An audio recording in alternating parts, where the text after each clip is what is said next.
हरिओम नारायण। संबंध। अपने कर्तव्य का निर्णय करने में अपने को असमर्थ पाकर अब अर्जुन व्याकुलता पूर्वक भगवान से प्रार्थना करते हैं। कार्पण्य दोषोपहत स्वभाव पृच्छामि त्वां धर्म सम्मूढ़ चेता यच्छेयं स्यान्निश्चितं ब्रूहि तन्मे शिष्यस्ते अहं साधिमां त्वां प्रपन्नम्। कार्पण्य दोषोपहत स्वभाव पृच्छामि त्वां धर्म सम्मूढ़ चेता। यद्यपि अर्जुन अपने मन में युद्ध से सर्वथा निवृत्त होने को सर्वश्रेष्ठ नहीं मानते थे, तथापि पाप से बचने के लिए उनको युद्ध से उपराम होने के सिवाय दूसरा कोई उपाय भी नहीं दिखता था। इसलिए वे युद्ध से उपराम होना चाहते थे और उपराम होने को गुण ही मानते थे, कायरता रूप दोष नहीं। परंतु भगवान ने अर्जुन की उस उपरति को कायरता और हृदय की तुच्छ दुर्बलता कहा तो भगवान के उन निसंदिग्ध वचनों से अर्जुन को ऐसा विचार हुआ कि युद्ध से निवृत्त होना मेरे लिए उचित नहीं है।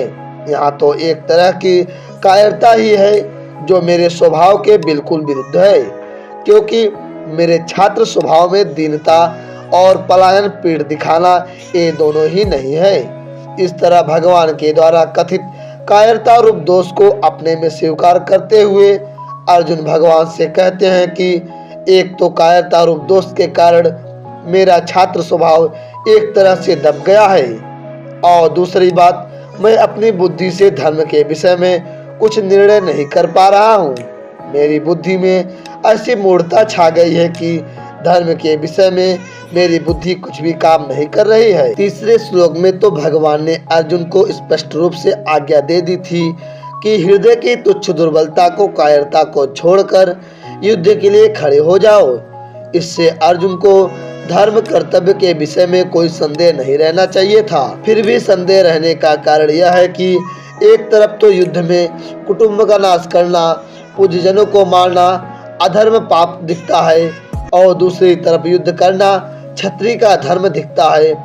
इस प्रकार कुटुंबियों को देखते हुए युद्ध नहीं करना चाहिए और छात्र धर्म की दृष्टि से युद्ध करना चाहिए। इन दो बातों को लेकर अर्जुन धर्म संकट में पड़ गए। उनकी बुद्धि धर्म का निर्णय करने में कुंठित हो गई।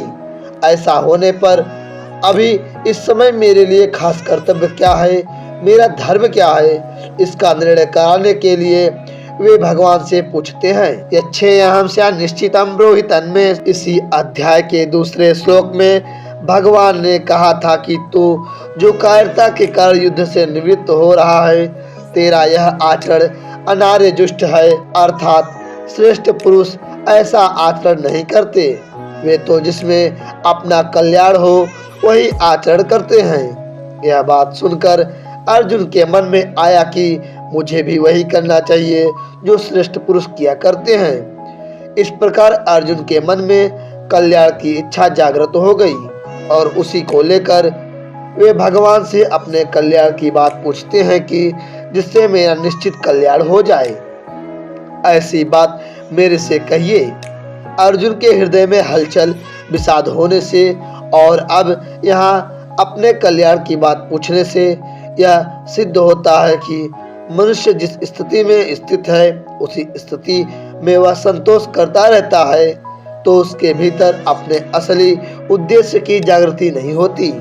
वास्तविक उद्देश्य कल्याण जागृति तभी होती है जब मनुष्य अपने वर्तमान स्थिति से असंतुष्ट हो जाए, उस स्थिति में रह न सके। शिष्यस्ते अहम। अपने कल्याण की बात पूछने पर अर्जुन के मन में यह भाव पैदा हुआ कि कल्याण की बात तो गुरु से पूछी जाती है, सारथी से नहीं पूछी जाती।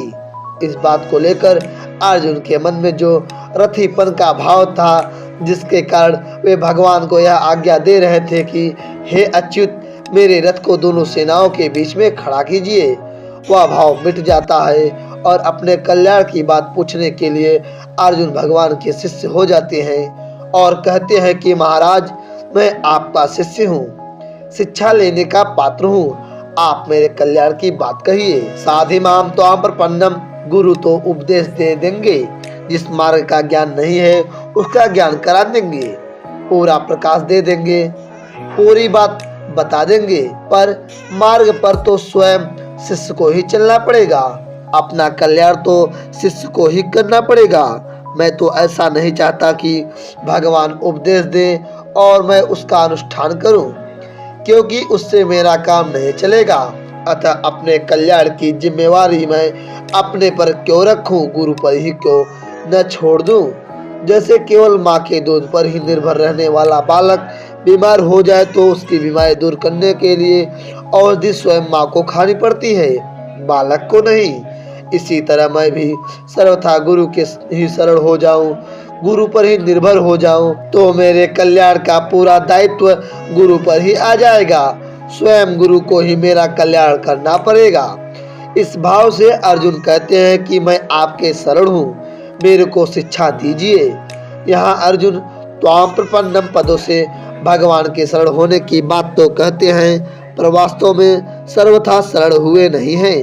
अगर वे सर्वथा शरण हो जाते तो फिर उनके द्वारा साधी माम मेरे को शिक्षा दीजिए यह कहना नहीं बनता, क्योंकि सर्वथा शरण होने पर शिष्य का अपना कोई कर्तव्य रहता ही नहीं।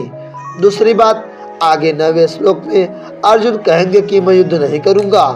न्यायों से अर्जुन की वह बात भी शरणागति के विरुद्ध पड़ती है। कारण कि शरणागत होने के बाद मैं युद्ध करूंगा या नहीं करूंगा, क्या करूंगा और क्या नहीं करूंगा, यह बात रहती ही नहीं। उसको यह पता ही नहीं रहता कि शरण क्या कराएंगे और क्या नहीं कराएंगे। उसका तो यही एक भाव रहता है कि अब शरण जो कराएंगे वही करूंगा। अर्जुन की इस कमी को दूर करने के लिए ही आगे चलकर भगवान को मामेकम शरणम वज्र 18वें अध्याय के 66वें श्लोक में एक मेरी शरण में आ जा ऐसा कहना पड़ा। फिर अर्जुन ने भी करिष्ये वचनम तव 18वें अध्याय के 73वें श्लोक में कहा, आपकी आज्ञा का पालन करूंगा, ऐसा कहकर पूर्ण शरणागति को स्वीकार किया। इस श्लोक में अर्जुन ने 4 बातें कही। कार्पणे दोषो धर्म समूढ़ चेता, दूसरा यच्छे अहम स्य निश्चितम ब्रूहितन में, तीसरा शिष्यस्ते अहम, चौथा साधिमाम त्वाम प्रपन्नम। इनमें से पहली बात में अर्जुन धर्म के विषय में पूछते हैं, दूसरी बात में अपने कल्याण के लिए प्रार्थना करते हैं, तीसरी बात में शिष्य बन जाते हैं और चौथी बात में शरणागत हो जाते हैं। अब इन चारों बातों पर विचार किया जाए तो पहली बात में मनुष्य जिससे पूछता है कि वह कहने में अथवा न कहने में स्वतंत्र होता है, दूसरी में जिससे प्रार्थना करता है उसके लिए कहना कर्तव्य हो जाता है, तीसरी में जिनका शिष्य बन जाता है उन गुरु पर शिष्य को कल्याण का मार्ग बताने का विशेष दायित्व आ जाता है, चौथी में जिसके शरणागत हो जाता है उस शरण को शरणागत का उद्धार करना ही पड़ता है, अर्थात उसके उद्धार का उद्योग स्वयं शरण को करना पड़ता है। पूर्व श्लोक में अर्जुन भगवान के शरणागत तो हो जाते हैं, पर उनके मन में आता है कि भगवान का तो युद्ध कराने का ही भाव है, पर मैं युद्ध करना अपने लिए धर्मयुक्त नहीं मानता हूँ। उन्होंने जैसे पहले उत्तिष्ठ कहकर युद्ध के लिए आज्ञा दी, ऐसे ही वे अब भी युद्ध करने की आज्ञा दे देंगे। दूसरी बात, शायद मैं अपने हृदय के भाव को भगवान के सामने पूरी तरह नहीं रख पाया हूँ। इन बातों को लेकर अर्जुन आगे के श्लोकों में युद्ध न करने के पक्ष में अपने हृदय की अवस्था का स्पष्ट रूप से वर्णन करते हैं। आगे का अध्याय अगले श्लोक में।